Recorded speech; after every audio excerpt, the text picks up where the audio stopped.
Hi from Agri TV. Today we have a new guest. She's a PhD researcher at the Newcastle University in United Kingdom. Welcome, Hesty Nurul Utami. Me and Hesty Nurul Utami will be talking about the fresh produce market channel modernization in Indonesia. So, very welcome. She's also an assistant professor at Padjadjaran University of Indonesia as well, and she's an agricultural economist. So very welcome. My first question to you will be about what is the potential of fresh produce trading and marketing in Indonesia? Well, horticulture industry is now start to rising its role in Indonesian agriculture.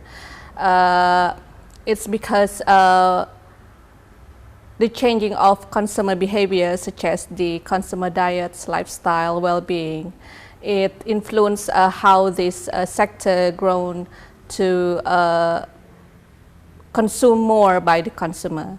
So the horticulture industry, including the fresh produce, now start to contribute more to the sector compared in the past.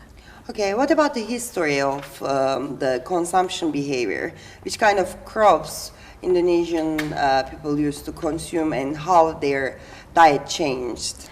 The main consumption of Indonesian people is a staple food such as rice. So the consumption of rice is assumed to be the highest consumption volume in Indonesia for daily consumption.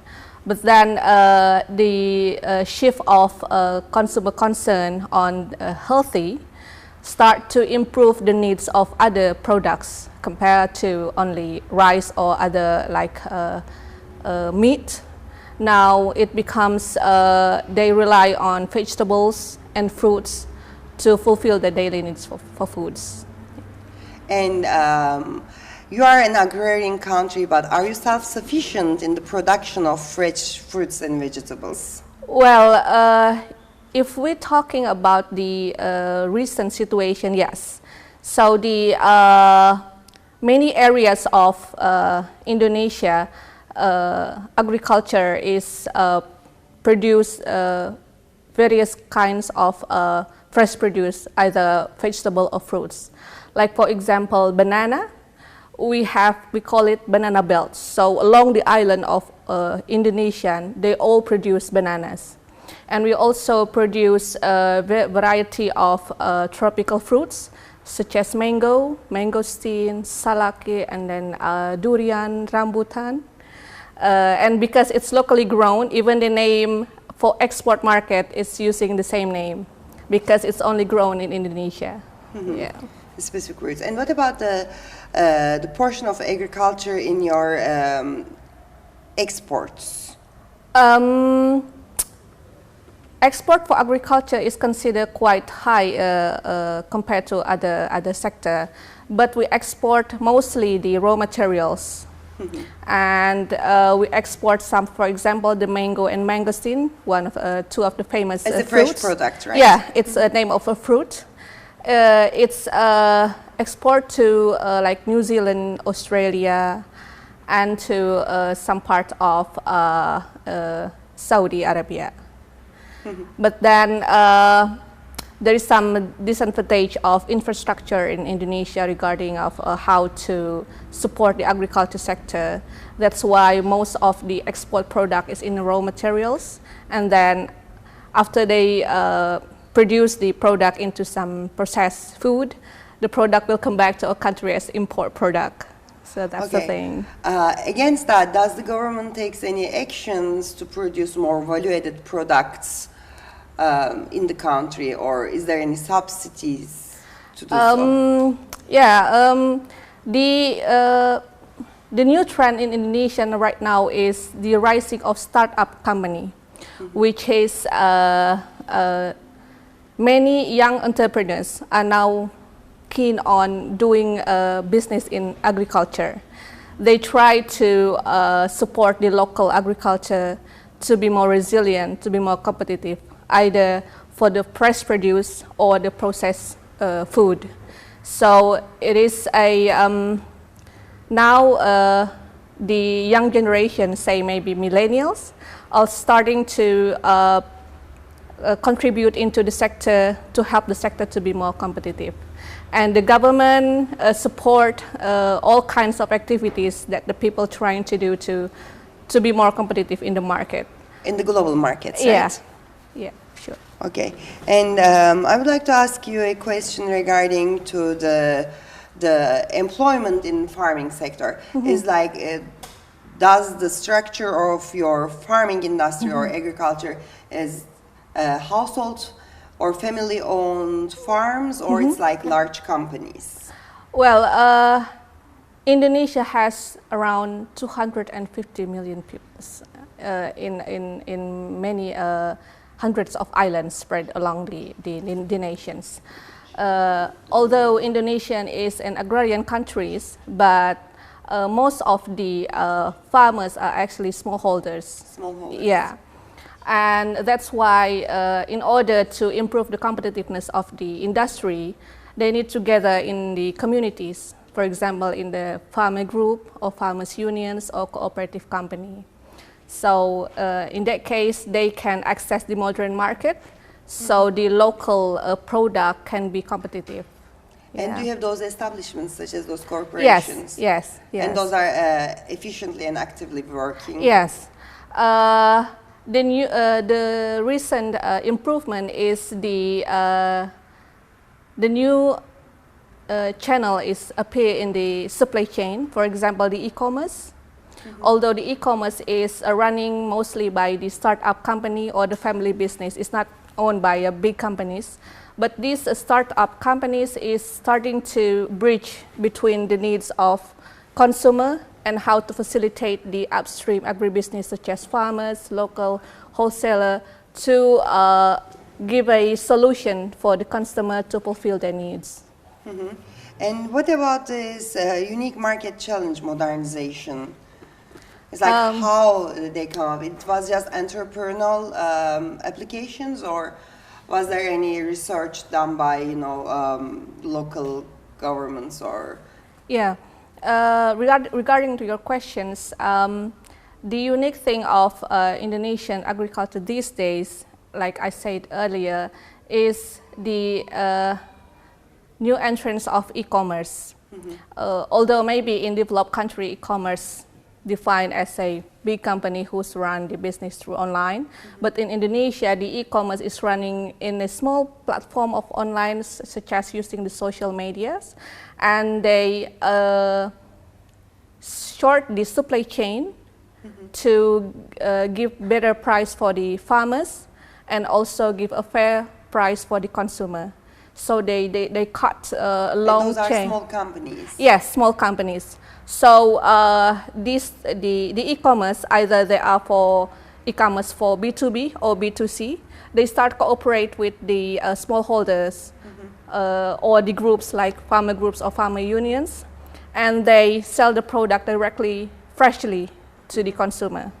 Okay, and do they do that locally, or it's also includes the international trade of fresh products? For current situation, as far as I'm concerned, the emergence of this startup e-commerce is started around 2 to 3 years. So it's just begun to find their market and find a shape how to stabilize in the market. So it's most of the companies are running in a local area, especially in the urban populations. Yeah. For the urban populations, but is there any?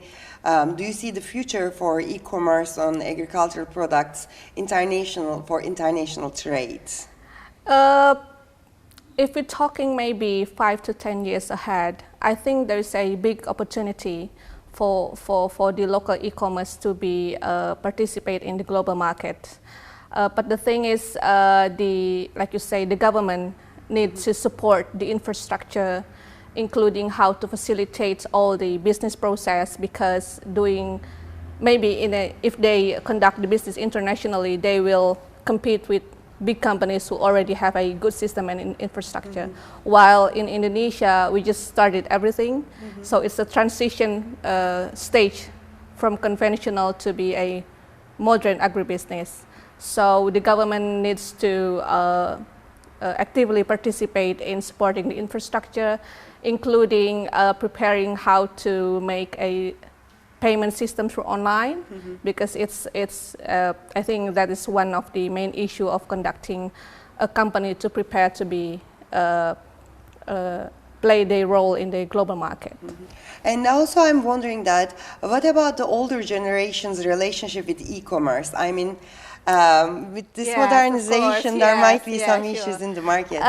It's actually interesting because I am now doing research about this area, and the targeted market for the e-commerce, especially for those who are running for the B2C e-commerce, the targeted market is for women.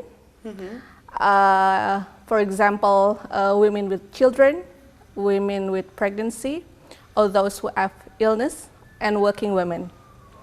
The range age for the targeted market is maybe for female around 20 years old to early 40. So the old generation is still rely on the conventional shopping, doing to the traditional market or the supermarket.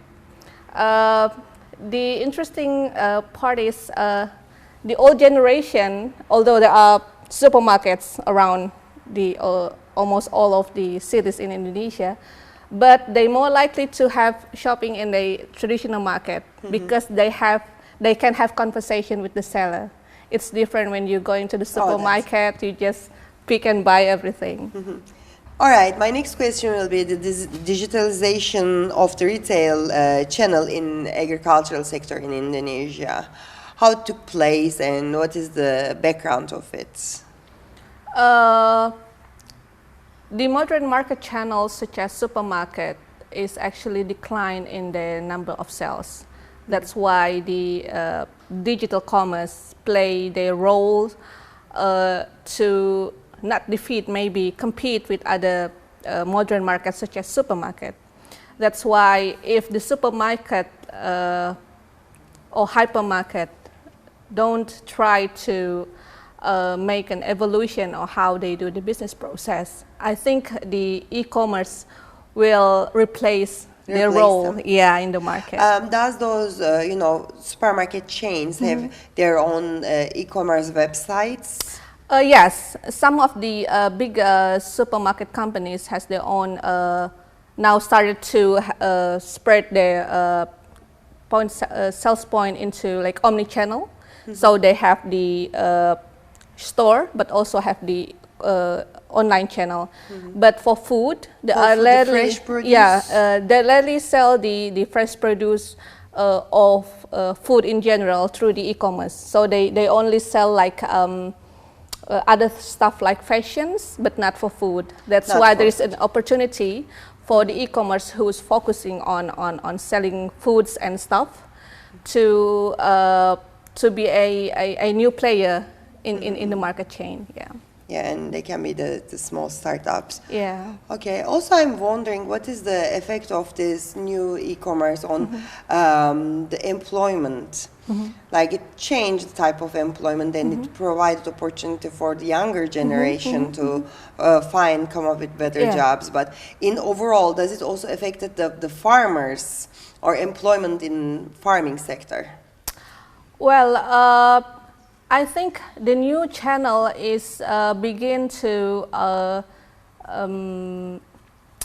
persuade their big objective of business by also approaching the small-scale farmers and try to keep them stay in the business. Because in the past maybe 10 years, the number of farmers is start to decrease because they changed their job to work in other industry because they think being a farmer is not that beneficial or give a good income for the family. But then after the new retails like e-commerce offer them a better price, it means they can get a higher income. I think the new generation even start to come back to agriculture because they see the potential of not only improving their welfare, but also to fulfill the consumer needs. Thank you very much. You're very Thank you very much, welcome. Hesty Nurul Utami. Today we were together with Hesty Nurul Utami and we talked about the market channel of fresh production in Indonesia.